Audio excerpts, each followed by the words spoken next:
ഇന്നൊരു special day ആണേ. ഞങ്ങൾ കെട്ടിയോളും കെട്ടിയോനുമായി ജീവിക്കാൻ തുടങ്ങിയിട്ട് ഇന്നേക്ക് 4 വർഷം.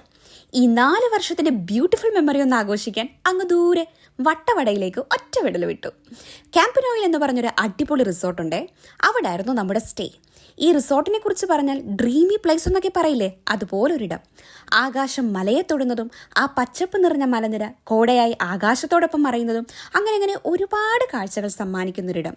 ഈ കോട്ടേജാണ് ഒരു ദിവസത്തേക്ക് നമ്മുടെ വീടെന്ന് പറയാൻ കാരണം വീട്ടിൽ കുക്കിംഗ് ഒഴിച്ച് ഞാൻ എന്തൊക്കെ ചെയ്യുന്നോ അതൊക്കെ ഇവിടെയും ചെയ്യണം.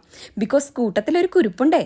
ബാഗിൽ 2 തുണിയും കുത്തിക്കയറ്റി ചാർജറും എടുത്ത് പോകുന്നൊരു കാലം ഉണ്ടായിരുന്നേ. അതങ്ങ് പെട്ടെന്ന് സ്മരിച്ചുപോയി. രാത്രിയിലെ ക്യാമ്പ് ഫയർ ഒരു രക്ഷയില്ലായിരുന്നു. നല്ല തണുപ്പത്ത് തീ കായുന്ന സുഖം, അതും നമുക്കറിയാത്ത ഒരുപാട് പേരുടെ കൂടെ, അത് നല്ലൊരു ഫീലാണ്. അടിച്ചു പൊളിക്കണമെന്ന മനസ്സും തകർപ്പൻ ആൾക്കാരും ഉണ്ടെങ്കിൽ ആ ഇടം വൈബായിരിക്കുമല്ലോ. എന്നാൽ ആ വൈബിലൊന്നും പെടാതെ മുങ്ങി സ്വന്തം വൈബ് സൃഷ്ടിക്കുന്ന എൻ്റെ ഇൻട്രോവേർട്ട് കിട്ടിയനെയും അതിന് പറ്റിയൊരു മോനെയുമാണ് ഇപ്പോൾ കാണുന്നത്. എന്തൊക്കെ പറഞ്ഞാലും ഈ ആനിവേഴ്സറി ഇത്രയും ബ്യൂട്ടിഫുൾ ആക്കാൻ സ്വന്തം സമയവും ഒരുപാട് സ്നേഹവും നല്ലൊരിടവും എനിക്ക് സമ്മാനിച്ച മൈ ഡിയർ റിച്ചായോ, താങ്ക് യു.